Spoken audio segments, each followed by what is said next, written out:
Well, good day, viewers. What a lovely day it is today. It snowed last night. We got an 02 F350 Stupid Duty that cranks but won't start. So first and foremost, I'm going to turn the key on. Check engine light is on, glow plug light is on.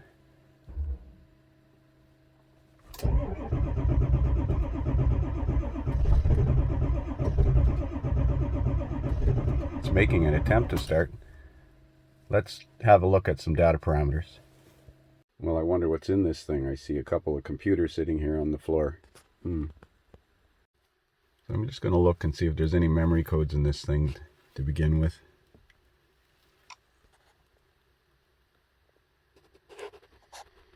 Electronic feedback signal not detected. Internal control module keep alive memory error. Cam position sensor circuit intermittent. That could be the cause of a no crank or no start condition. Let's clear all these codes.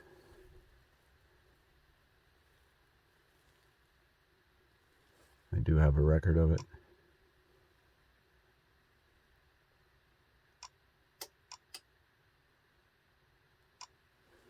Let's make sure they're gone. Might be a P1000 code now. No codes present. Okay. Data. I'm going to build a custom data list.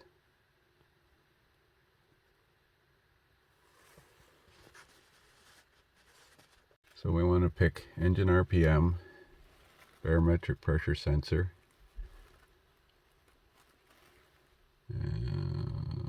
pressure regulation, pressure control, engine oil temperature, injection control pressure,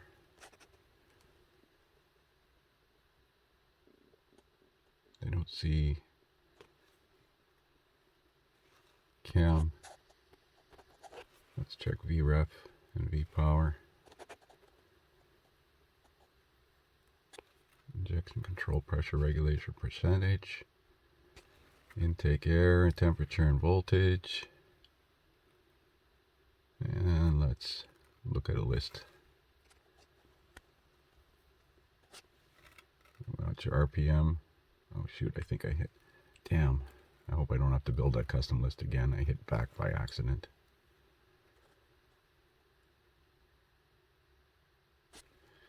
Alright, let's do it again. So I've got RPM in the top left and injection control pressure in the top right. We need about 500 psi injection control pressure. So I'm going to cycle the key off and back on one more time to get the glow plugs to recycle. You can hear the lift pump running.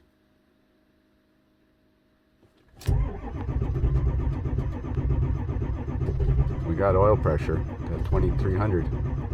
It's trying to start.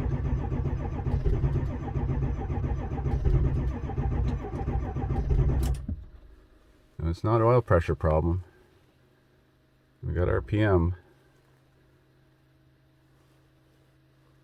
Reference voltage is good. V power is a little low because the batteries are drained. But we definitely have oil pressure. Let's see, injector. Did I not pick injector pulse width? Maybe it wasn't there.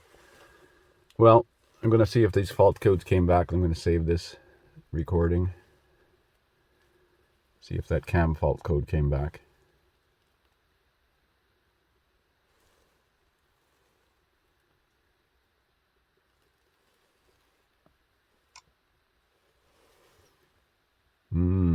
Cam position sensor circuit intermittent.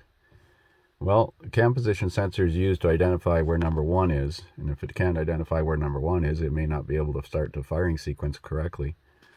The 1670 code I'm not sure of. I'm going to do a little reading. So here is the code description for P0344 cam signal sensor circuit malfunction. The description states the cam position sensor is a magnetic pickup sensor mounted on the left side of the engine block. The sensor reacts to a peg on a target wheel that is positioned on the camshaft. The peg will pass the sensor once per cam revolution, produce a single pulse correspondingly. Camshaft speed is calculated from the frequency of the cam sensor signal. The PCM needs the crankshaft position sensor and the camshaft position sensor to calculate engine speed and position. The cam signal creates a signal that the engine control module uses to indicate a particular bank. The engine will not operate without a cam signal. Possible causes: faulty cam sensor open, cam sensor circuit, short to ground, short to power, or faulty PCM. So we're going to start with a visual inspection of the wires to the cam sensor. Monitor the cam PID, engine RPM. I didn't see the cam PID. I'm going to go back and look for it. So I thought I'd look up this P1670 code. It says 1668 and 1670 indicate a communication error has occurred between the PCM and the IDM, which is the injector driver module. The IDM provides the electronic feedback signal to the PCM to confirm the proper timing duration of fuel delivery command signal. FDCS is received. Additionally, the EF signal is used to send diagnostics of the IDM and injector's electrical to the PCM. Well, I don't think that's our problem, and it's likely, I don't know if he's got mixed parts in here now. I see there's a used DCM on here. I'm not sure what that other module is. It might be an IDM. But I think we're going to chase the cam sensor fault because it reoccurred, and so did the 1670 code. But we're going to hold off jumping onto this rabbit hole for now. So I was right, I don't see the CMP signal in this data list. It's possible that Snap-on didn't include it. It's definitely not there. Let's back up and see if it's in the transmission data list. It shouldn't be in transmission data, but you never know.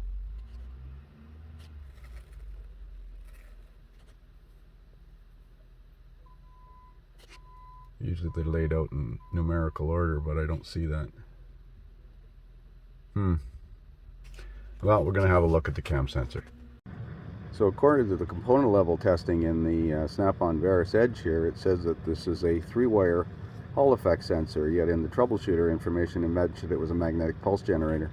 I think the confusion lies in the fact that Ford used both magnetic pulse and Hall effects for cam sensors across the trade, or across their vehicle line. Now looking at this sensor, it's down behind the, you kind of see it there, way down there, that gray part in the center of the screen.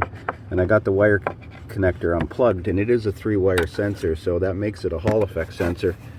Now, I don't see anything obviously wrong with the connection. I'm going to check the wiring. I see the plastic loom is busted, so the wire might be compromised where that bracket was. But it's a Hall effect sensor anyways. Magnetic pulse generators are typically 2 wires, and Hall effects are typically 3 wires.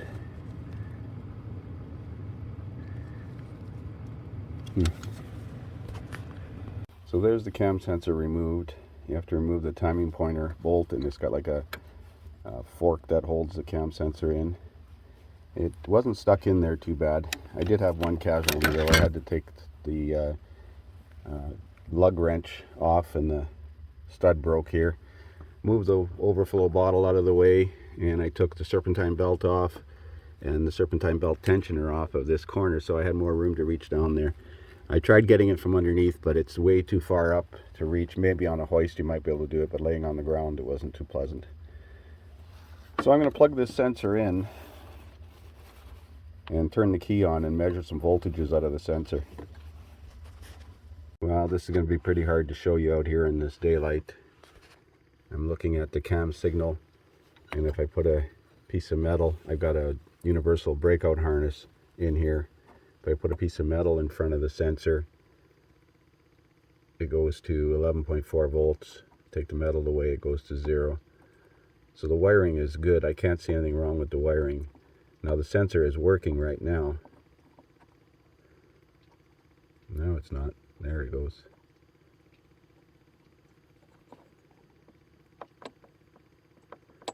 5-volt reference is the middle wire.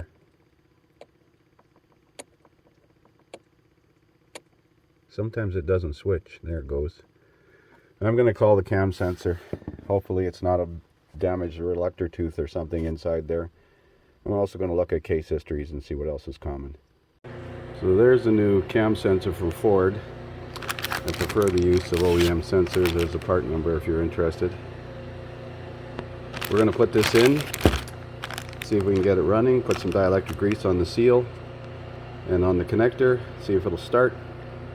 Yeah, let's get going. Well, there's the cam sensor installed. Left the serpentine belt off and the tensioner off. I'm going to try and get it in the shop because it's kind of ugly outside here today. Yeah, let's see if it'll start. Well, I hope we have enough batteries. Wait for the wait light to go off.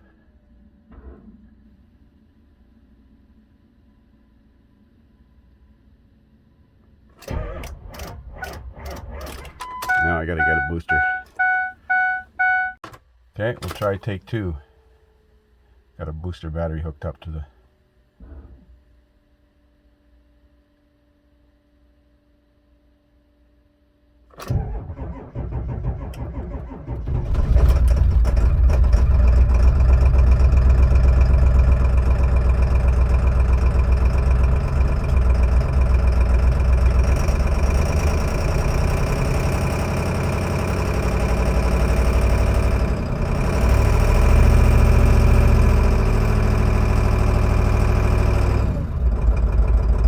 miss in it. Maybe it has a bad glow plug.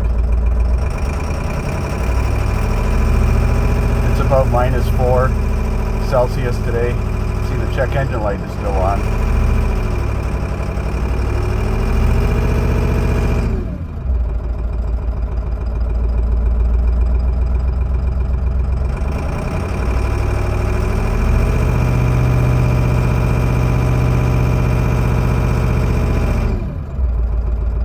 Well, I'm going to put the serpentine belt back on now. Well, let's get this thing warmed up. So I see we have a check engine light on and an ABS light on. Let's do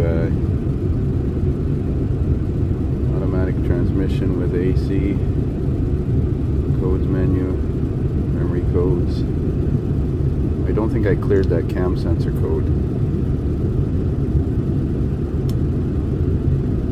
Injector driver module codes detected.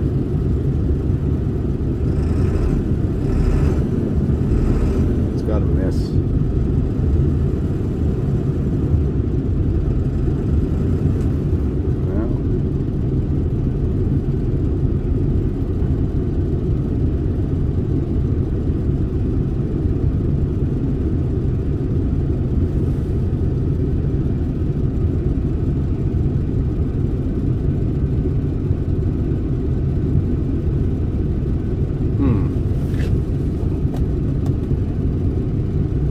Don't have the IDM data. Continue. Engine. It's definitely got a miss. A bad injector or something. Then again, I don't know what's been going on down here with all these modules.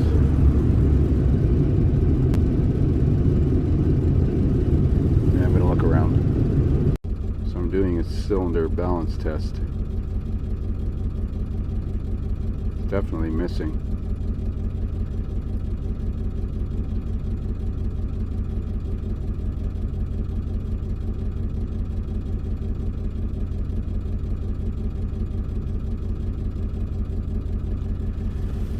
I have a 6-liter in the shop doing an EGR cooler right now.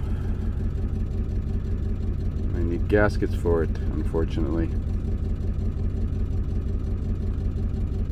I'll pick up when we get to the end of this test. So there's what we've got. Cylinder 1, 3, and 5 contribution fault balance.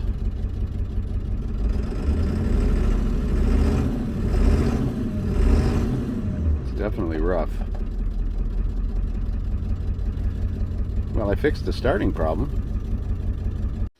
So I'm going to try an injector buzz test and listen to the injectors.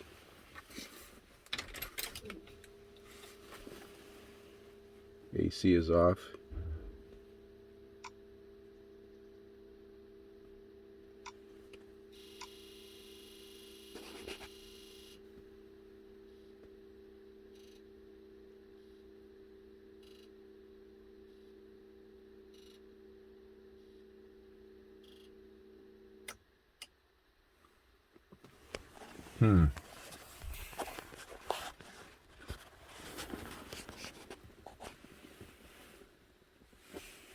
Cylinder A, high side, low side short. Bank 1 injection short to ground or battery voltage, multiple faults on bank 1. 1, 7, 3, and 5. I wonder if it's got a valve cover gasket problem. The wires go through the valve covers, if I'm not mistaken, and they tend to melt. Is that all in the same bank? 1, 3, 5, and 7. Let's have a look. Well, it's all down the right bank. 1, 3, 5, and 7 is on the passenger side. Well, I'll have to talk with the customer, see what he wants to do next.